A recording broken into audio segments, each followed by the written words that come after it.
Good full moon Friday.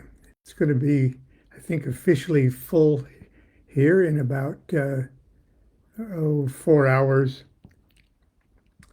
It's a full moon, a beaver moon. Do I need a punchline? Anyway, 49 years ago, on November uh, 15th, actually it was November 14th when I was looking at the moon from out of the window of a Greyhound bus going from Santa Ana, California to somewhere near Dublin, California, where I was let off the bus at just an intersection of two gravel roads in front of a motel. And this is very early in the morning, before dawn. And the motel sign was missing an M, so it just went hotel, hotel, vacancy, vacancy.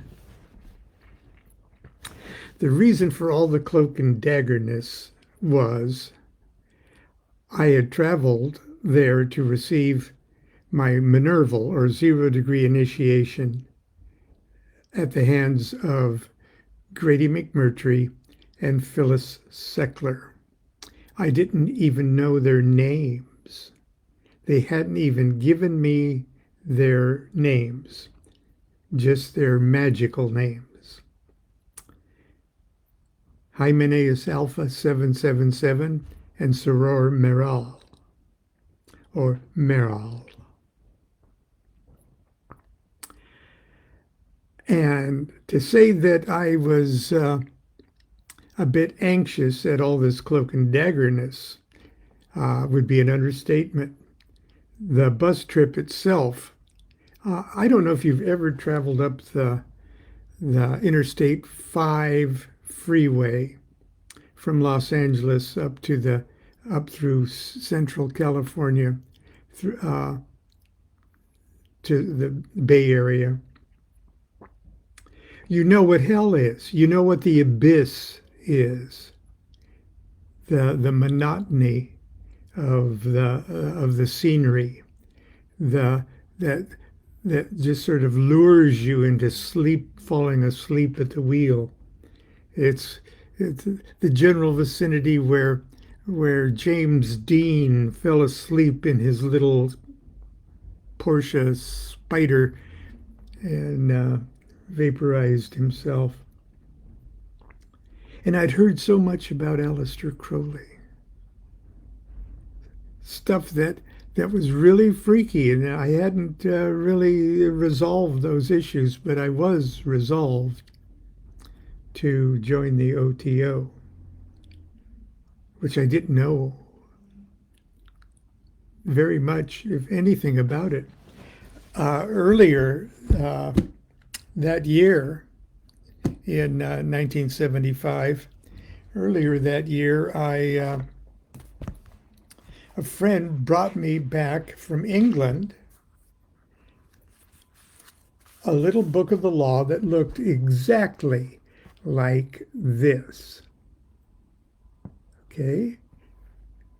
I told him when he went to England to get me anything by Aleister Crowley.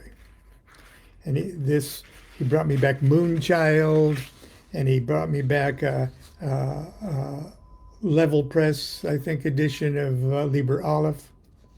And he brought me back this edition right here that said April 9th, 1974. I had one of these.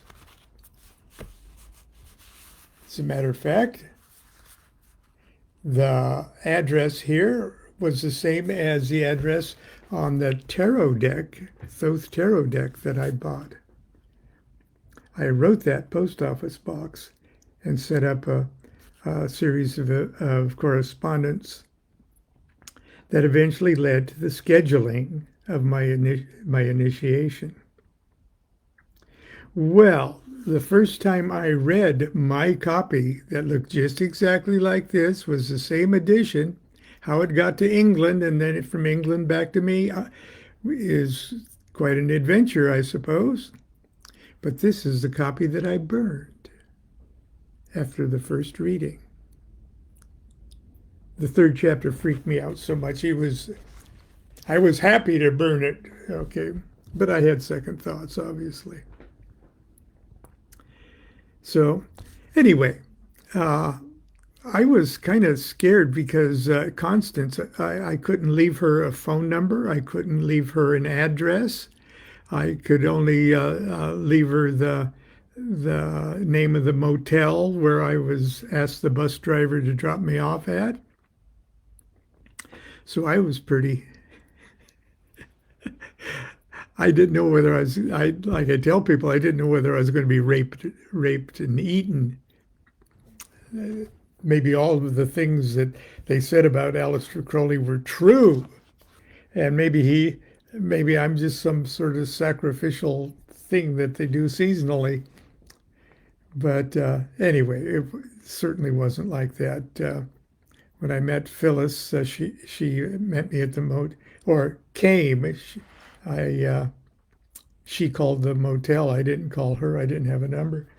And she came and picked me up and took her to her house. It was just like a gingerbread house, something you'd expect from a very respectable high school art teacher, only full of Crowley books.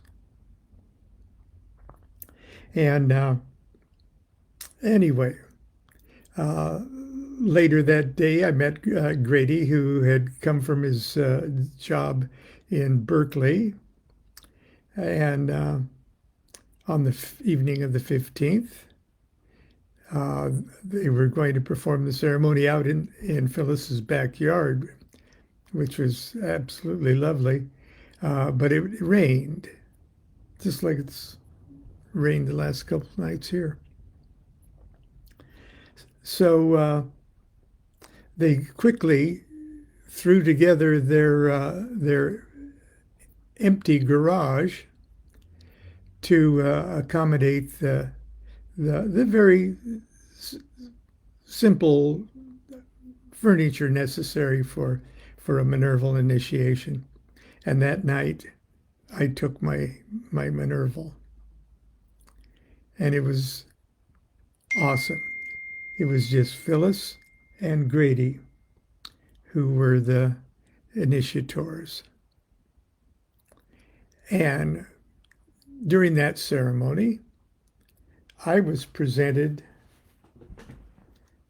this, the exact duplicate of the Book of the Law that I had burned earlier that year. And Phyllis told me the cover has fallen off. Phyllis told me right after the ceremony to put my name in it. That's my 24-year-old signature. And that's the date. November 15th, 1975. So since then, let me just move this over here. Since then,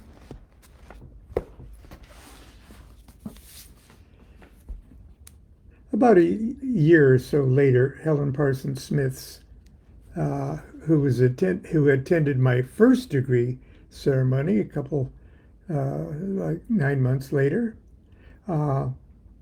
sent me this. It's a 1973 Weiser edition.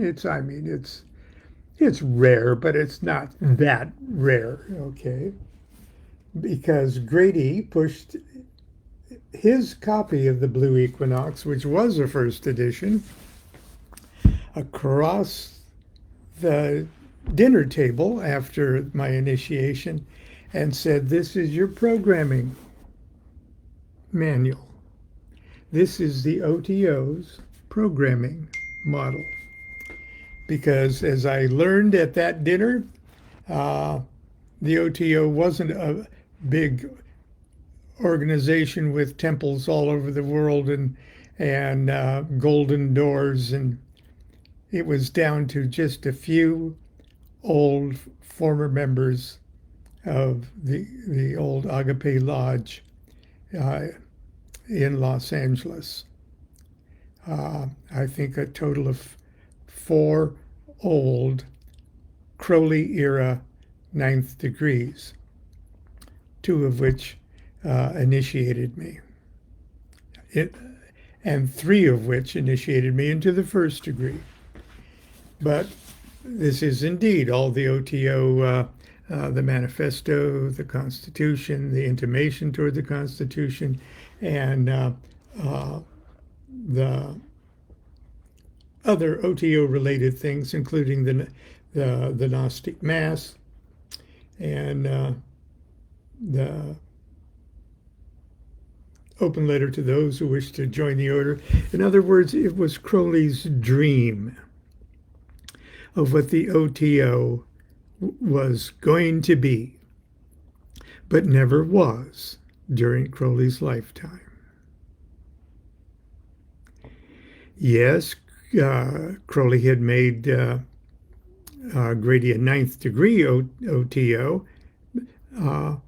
and there were members that Crowley sort of read into the degrees, but very little in the way of actual lodge activities, except for what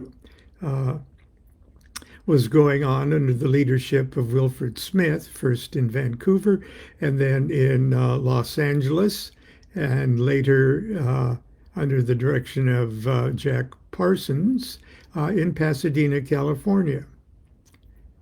They helped send Crowley money and such during the war, and they performed the Gnostic Mass, or celebrated the Gnostic Mass. And Wilfred, from what I can gather, also formally initiated Minerval first and second degree. I don't think there's a record of him officiating a full organized third degree, but I know and I've seen, and I think it still exists in the possession of someone who's caring for it nicely, the certain fourth degree initiation, important temple furniture. So. But on November 15th, 1975, sitting at the dinner table with Grady and Phyllis and me, that was pretty much all there was. Helen Smith would be active in it. She was the widow of both Wilfred Smith and Jack Parsons. She was one of the officers at my first degree in August of 1976.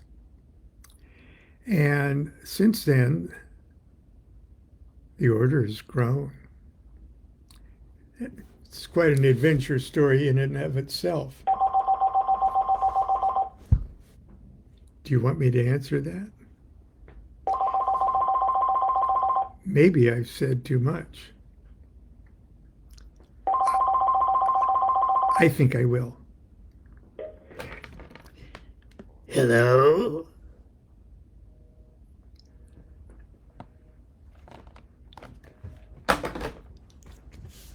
Okay. Since November. Now, my calligraphy is awful. But there is my initiatory record from Minerval through 7th.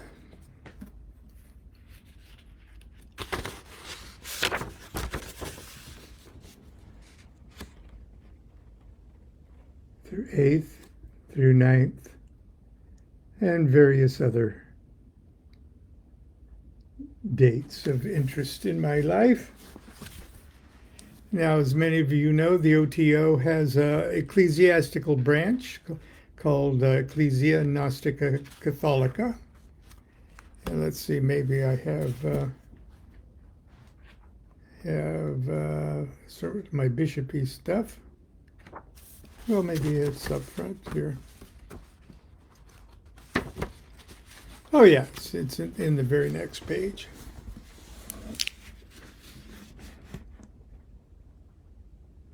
Okay. Anyway. Now, I know I've shared this story with you before, probably in the last 3 years on my anniversary. But this is what I wrote in chapter 12 of My Life with the Spirits. I'm not going to read the whole thing, don't worry, because I talked about my life up until that point, which was probably no more remarkable than yours.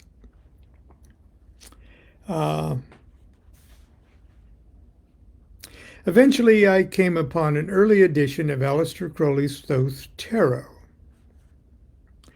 I'd never seen anything so beautiful in my life.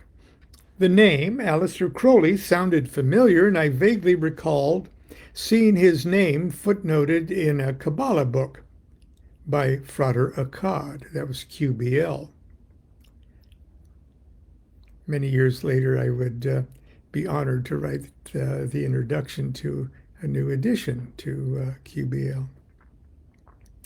I referred to my occult dictionary and discovered to my horror that Aleister Crowley, quote, Aleister Crowley, famous Scottish Satanist. Okay, I may have been a wild and crazy heretic, but I sure didn't want anything to do with Satanism. And I must add that in 1972 or 3, when I was, because it actually took that long, letters back and forth to actually schedule my initiation in 75. But the 24-year-old Lon Milo DuQuette, fresh from Nebraska and only 4 years married, my idea of what Satanism was had no basis whatsoever in objective reality. Okay, we're talking satanic, panic kind of times. I may have been a wild and crazy heretic, but I sure didn't want anything to do with Satanism. Knowing my brother Mark had the Book of Thoth, an old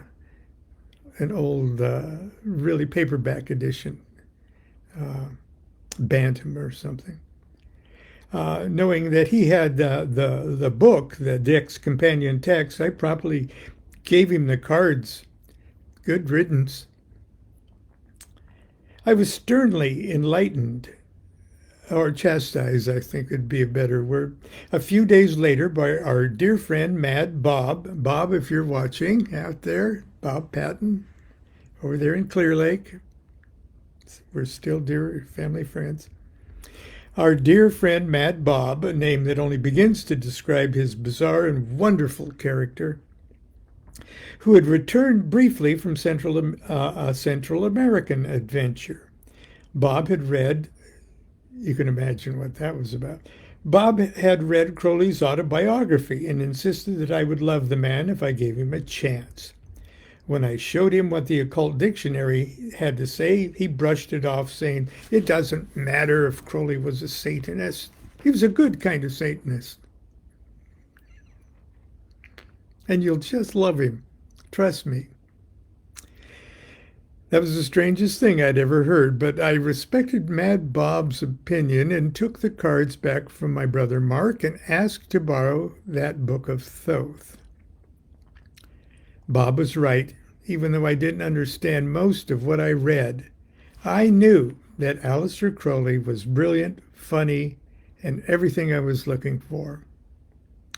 I bought everything I could buy or concerning the man, which was really precious little in those days, and eventually wrote to Crowley's Ordo Templi Orientis at the address published on the Caliph card of the Thoth deck to ask for initiation.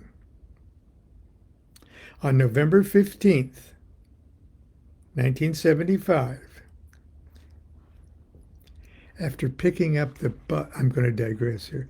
After picking up the Greyhound bus at the station in Santa Ana, which was right across the street from Orange County Jail, where a whole bunch of convicts or jail residents who were being released were coming out, and some of them getting on the bus to get out of town as soon as possible. Michelle Catlett.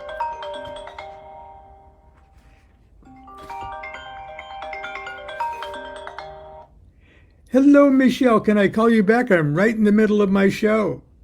Oh, shoot. I'm so sorry. Okay, we'll call you back. Are we still on? Can't not answer Michelle Catlett's call, but anyway. And one of the former residents of the jail sat right by me on the bus, and as we're going through I'm looking out the window at the cold full moon almost, and as we're going down the I-5, the abyss of California, where two continents come together and form that bowl that is the Great Central Valley. And I swear to God, man, give me $10. Give me $10. I swear, I'll mail it to you. And I'm going, oh, God. And I'm thinking about being raped and eaten by saggy-titted old O.T.O. And the Constance, if they kill me, Constance wouldn't even know where I am. It was. That was the initiation. Okay, I'm coming to realize that was the initiation had started. Be that as it may. On November 15th, 1975, I was initiated in the Minerval degree, 0 degree, in the O.T.O. by Major Grady L. McMurtry, whose name was Caliph Hymenaeus Alpha, 9th degree. At that time, he was called himself a 9th degree. Later, when the administration was up and running, would be a 10th degree. And Phyllis Seckler McMurtry, because they were married at the time. Soror Meral, 9th degree, at their home in Dublin, California. Constance was initiated about 6 months later. We had no idea at the time, but the order was almost extinct. When we were initiated, there were only a handful of members still living. Soon after joining the O.T.O, I discontinued my work in Amorc and the traditional Martinist order and BOTA. Once I tasted Crowley, nothing else seemed to satisfy. The O.T.O is an initiatory order similar to Freemasonry. It doesn't provide educational monographs, or it's not obliged to do any of it anyway. Monographs are standardized tests. There's only certain degrees that you won't appreciate the experience unless you have a certain grounding in Kabbalah and things like that, but rather it offers its members the opportunity to experience a series of dramatic and magical initiations artfully designed to awaken and unfold the candidate's spiritual potentialities. If a member did nothing else with the O.T.O career but undergo these degree experiences, they would be immeasurably rewarded. Serious members know, however, that there is much more to the O.T.O's magic than a 2-hour ceremony performed once or twice a year. So profound are the order's inner mysteries that to penetrate them requires not only a rich magical and spiritual education, but also a high level of meditative attainment. Members who wish to truly officiate at this level are expected to seize responsibility for their own magical education and eventually rend the order's mysteries for themselves. Initiation is a personal matter. What could be more personal than the evolution of your own soul? One's true initiatory grade has nothing to do with organizations, titles, or degrees. The only degree that counts is the degree to which your soul has evolved. The only degree work possible is learning what needs to be done to take the next step. Okay, then it goes on. Anyway, that's from My Life with the Spirits. My Life with the Spirits is now we're counting how old everything is. 1999 was the first edition. Anyway, that's it for today. I'm going to call Michelle back and have a nice chat. So until tomorrow for Saturday morning cartoons, be good to yourself and be good to each other. And as I first was instructed to say on November 15th, 1975, do what thou wilt shall be the whole of the law. Love is the law. Love under will.